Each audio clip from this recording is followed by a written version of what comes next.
que eles chamam de demanda agregada. Então, Tá. você é capaz de comprar o dinheiro que você tem no bolso, mais o crédito que você tem na praça. Tá. Teoricamente, se eu encarecer o crédito, eu digo, Vilela, não vale a pena tomar dinheiro emprestado Vai para pagar comprar, 4 então você não vezes, compra. é. Só que os manuais de economia não entendem o Brasil. Como o Brasil teve 30 anos de inflação, gerou uma sequela no comportamento do povo. Qual é? A população tem notícia do micro-ondas, da geladeira, da televisão de tela plana e não sei o quê, e tem desejos normais, legítimos, humanos de ter. E não tem renda para isso.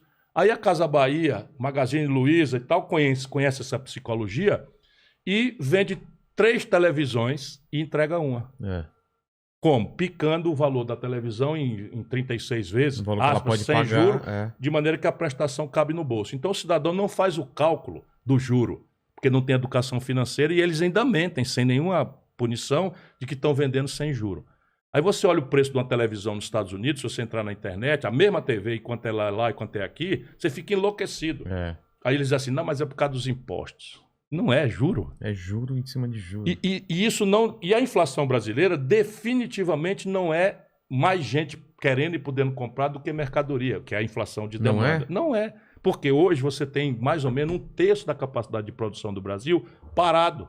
Tá. Há 10 anos. Fechou a Ford, foi-se embora. A Panasonic foi-se embora. A Sony foi-se embora. A Troller fechou. Por quê? Porque faz 10 anos que eu tenho capacidade de produzir 1.000 geladeiras e só estou dando conta de vender 700. Então, Eles chamam capacidade instalada ociosa. Então a inflação no Brasil não é de demanda, é de custo. E é puxada pelo dólar, porque se o dólar saiu de 3,70 no Bolsonaro para 5,40, os preços vão tudo correr atrás. Por quê? Porque eu não compro dólar, mas eu como pão, já mostrei aqui para você. Os remédios do Brasil vêm tudo do estrangeiro. Os eletroeletrônicos que a gente usa vem tudo do estrangeiro. Pode ser produzido aqui, mas um carro produzido aqui em São Paulo, só montam, 80% vem de fora. Então subiu o dólar, meu irmão, vem um preço alto. E qual é o efeito da taxa de juros sobre isso? Nenhum. Porém, quem tem dinheiro aplicado ganha pra cacete. Aí você vê, comércio se ferrando, ganhando, indústria se ferrando. E ganhando nos juros, ele não tem o menor ímpeto de investir em... Nada, veja o lucro dos bancos. Veja o lucro dos bancos. Deixar o dinheiro parado é muito mais vantagem do que você se arriscar. Essa turma que diz que é de esquerda concentrou 85% de todas as transações financeiras na mão de 5 bancos. Sentaram em cima, não deixaram o Lula, sentou em cima, não deixou os bancos digitais se instalarem no Brasil, as fintechs se instalarem no Brasil, para proteger a negociata. Aí eu estava te dando um exemplo prático. Então, veja, no limite, o Brasil é um país único no mundo. Aqui, 1% dos brasileiros acumulam 50% da riqueza do país. Ou, por outro lado, 5 pessoas, 5 cidadãos, 1, 2, 3, 4, 5 pessoas, têm a fortuna equivalente aos 100 milhões de brasileiros mais pobres de classe média têm. Caramba. Como é que deve ser o sistema de imposto? Eu devo cobrar do mais pobre ou desses 5 cidadãos? E não é cobrar nada exorbitante, nem coisa nenhuma. Eu estou propondo um tributo sobre os grandes patrimônios acima de 20 milhões de 0,5% ao ano. A 1,5% ao ano, progressivamente. Acima de 20 milhões. Sabe quantas pessoas eu alcanço? Quantas? 58 mil em 210 milhões de habitantes. O Lula é contra. Ele é contra? Por quê? Já falou que é contra, porque senão vão embora do Brasil. O Bolsonaro é contra, porque senão vão embora do Brasil. Percebe? Então, são tão diferentes, falam que são tão diferentes, são rigorosamente o mesmo compromisso. Esse pessoal vai embora. Vão para onde, irmão? O mundo inteiro cobra. O mundo inteiro cobra? Inteirinho. Se você a alíquota for moderada. Sim. As experiências que eles falam eram alíquotas altas. Dentro da Europa, onde eu saio da Alemanha para a França, pertinho, ó. Sabe, de carro. Escolher, mais perto do que ir daqui para Batatais ou para Bauru. Percebe? Sim. Daqui para o Paraná já é outro país, outra... Não tem nada a ver, o mundo inteiro cobra. E o mundo inteiro agora, na pandemia, aumentou. Mas ninguém no mundo tem essa concentração de renda do Brasil. Imposto sobre lucros e dividendos, só o Brasil e a Estônia não cobram. Eu cobrava quando fui ministro da Fazenda. E aqui eu vejo 70 bilhões mais 50 bilhões, aí eu posso dizer de onde é que vem o dinheiro para eu mudar radicalmente a condição do investimento, que hoje está perto de zero. Mas o PT, ele bate no peito dessa coisa de ele enriqueceu, ele colocou dinheiro para os pobres, mas ele deu mais dinheiro, então, proporcionalmente para os mais ricos. Você quer ver os números? Quero. O número é o seguinte, eu tenho aqui o número oficiais do Tesouro, até vou fazer um uma comunicação na internet, Tá. mas eu terminei o número, porque eu disse isso outro dia, eu vou deixar as agressões do Ciro. Eles consideram que isso é agressão, porque de fato, veja aqui, durante o período que o Lula mandou no Brasil, os bancos ganharam 4 trilhões com T de tapioca e 88 bilhões de reais. E os pobres ganharam 322 bilhões de reais. Caramba. Então veja, o Lula fez alguma coisa pelos pobres. Sem nenhuma dúvida, fez alguma coisa pelos pobres. Como nunca ninguém tinha É isso que eu feito... ia falar, até porque ninguém nunca tinha Isso, feito. como nunca ninguém tinha feito, pareceu que o pouco que ele fez era muito. Mas ele fez muito mesmo, foi pelos ricos. Ele diz isso. Com certeza. Ele diz isso. E o número está aqui, Secretaria do Tesouro Nacional. 4 trilhões e 88 bilhões de reais o Lula pagou de juro. Os bancos adoraram, então... Nunca ganharam tanto dinheiro. O Lula fez menos reforma agrária do que o Fernando Henrique. Caramba. Sabe, apropriou a conversa Sei. mole de esquerda, as cores, o adjetivo, mas é um governo absolutamente reacionário e anestesiou o sofrimento do povo com 322 bilhões de reais. Então são 4 trilhões para os bancos e 300 bilhões para os pobres. Essa é a proporção, números oficiais. Mas isso foi um mecanismo que ele entendeu que ele precisava fazer para se manter no poder? Claramente. É. Ele diz isso. Ele disse. Quando ele saiu da cadeia, ele fez uma viagem para a França e ele faz esse discurso.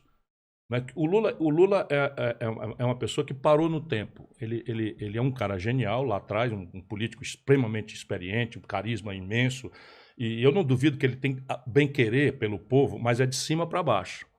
E depois ele virou um pragmático e uma pessoa que não tem o menor compromisso com a verdade. E ele diz nesse discurso na França, que eu também tenho, quem quiser pode ver no Google, ele diz assim, a coisa mais fácil que tem no Brasil é agradar os pobres, eles se conformam com muito pouco. Cara. Os banqueiros deviam votar em mim para sempre, deviam fazer uma estátua para mim, porque eles nunca ganharam tanto na vida como comigo. Eu tenho o Lula dizendo isso.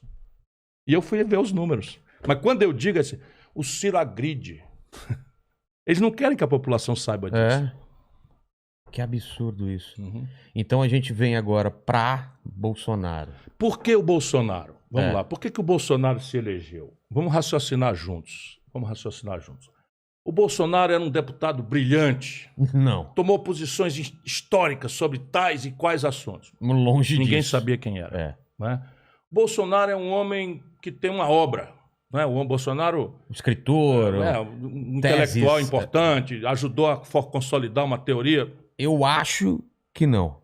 Mandíbula. Absolutamente nada. 0 a 10. Absolutamente nada. Me arrisco a dizer que não também. Zero. Tá. E o Bolsonaro tinha uma proposta genial. Tá aqui o problema do Brasil, eu vou consertar o problema. Só tirar o PT.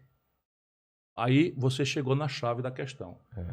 O que aconteceu com 70% do nosso povo, meu irmão e minha irmã brasileiros, porque eu tenho amor e respeito.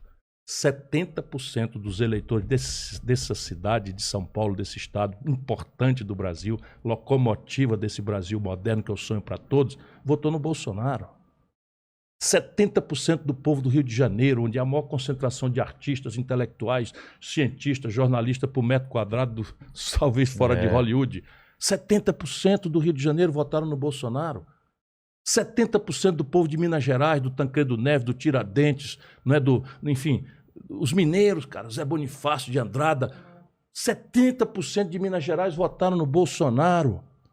70% do povo gaúcho, sabe, da terra de Getúlio Vargas, de João Goulart, um povo politizado, não é, que canta o hino do Estado, que eu sei cantar também e tal. Porra, 70% do povo do Amazônia brasileira votaram no Bolsonaro. Porra, e o cara não tinha uma proposta, não tinha uma biografia, não tinha nada. Que razão foi? É isso que nós temos que botar na cabeça. Foi uma razão, vingança. Claro. Sabe, protesto contra esse encontro terrível. Foi um recado muito do bem desastre claro. econômico que o Lula produziu em cima da corrupção generalizada. Esses caras querem fazer todos nós de besta. Porra, o Palocci, vai me desculpar, o Palocci não era um acidente, um acordo que fizeram. O Palocci é fundador, braço direito. O Palocci, na delação premiada dele, conta que levava saco de 30 mil reais pro Lula, pessoalmente. Devolveu 100 milhões de reais. Ou seja, os 100 milhões que o Palocci devolve dão grande verdade à confissão dele de que roubou. Eles querem que o Brasil esqueça tudo isso. porque o Bolsonaro é tão desastrado, mentiu, enganou, que o Bolsonaro fez o quê? Veio um cara dos Estados Unidos, mandado para cá pelo Trump, tá aí ainda hoje, chamado Steve Bannon, um bandidaço, perigoso, e localizou isso, fez umas pesquisas, assim, o povo está indignado com esse desastre econômico, sabe? O crédito virou SPC, o crescimento econômico virou desemprego aberto. A Dilma explodiu o desemprego brasileiro para 11%, ela pegou em 4%. Caramba. O real, que ela pegou em 1,75%, ela entregou para 4,15%. Arrebentaram o país. E o Lula, não, a Dilma não tem nada a ver com isso, sou eu que fiz e tal, como se não tivesse ele que produziu o modelo econômico e o modelo de contradição política, como se ele não tivesse botado Michel Temer na linha de sucessão, como se ele não tivesse entregado Furnas para o Eduardo Cunha roubar e virar presidente da Câmara. Ele quer ele quer passar uma borracha e nos tratar todos como idiotas. Então, eu sinto isso, porque não tem um meia-culpa, não tem, erramos. Nada. Ele hoje está agarrado com as mesmas pessoas. Exatamente. Sabe o Valdemar Costa Neto, que foi preso e não sei o que, papapá e tal? Tá com ele, cara. Sabe o Eunício Oliveira, em R$1 bilhão de contrato sem licitação na Petrobras, está oferecendo um almoço para ele hoje no Ceará. Percebe? É o mesmo cara, não aprendeu nada e agora ele